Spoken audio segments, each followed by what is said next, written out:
Shalom, selamat pagi, salam jumpa kembali dalam renungan kita Evangelion. Renungan kita pagi ini dari Yesaya 8 ayat 17. Demikian firman Tuhan. Dan aku hendak menanti-nantikan Tuhan yang menyembunyikan wajahnya terhadap kaum keturunan Yakub. Aku hendak mengharapkan Dia. Renungan ini dengan topik Tuhan itu nyata, tidak peduli bagaimana perasaan Anda. Sangat mudah untuk menyembah Tuhan ketika segala sesuatunya berjalan dengan baik dalam hidup kita. Ketika Dia menyediakan makanan, teman, keluarga, kesehatan, dan situasi bahagia. Tetapi keadaan tidak selalu menyenangkan. Jadi bagaimana kita menyembah Tuhan? Apa yang kita lakukan ketika Tuhan tampak sejuta mil jauhnya? Tingkatan ibadah yang paling dalam adalah memuji Tuhan meski kita dalam keadaan sakit. Berterima kasih kepada Tuhan saat cobaan ada. Mempercayainya saat kita dicobai. Berserah saat menderita. Dan mencintainya saat Tuhan tampak jauh. Seorang hamba Tuhan berkata, hubungan apapun melibatkan waktu, kedekatan, dan waktu jarak.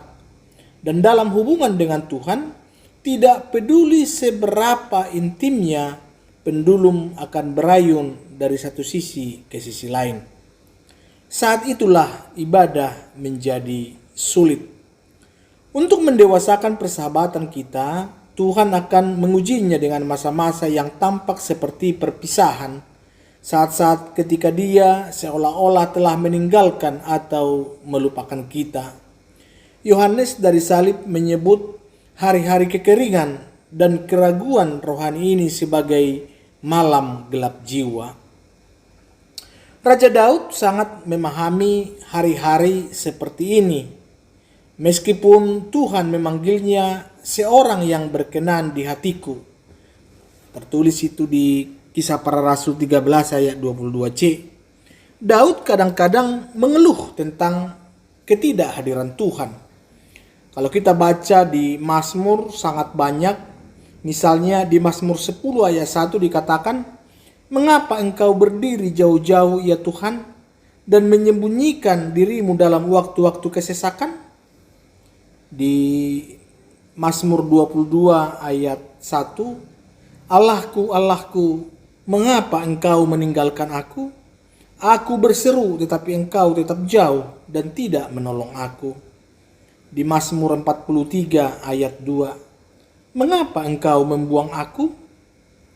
Tentu saja Tuhan tidak benar-benar meninggalkan Daud, dan Dia tidak akan pernah meninggalkan kita.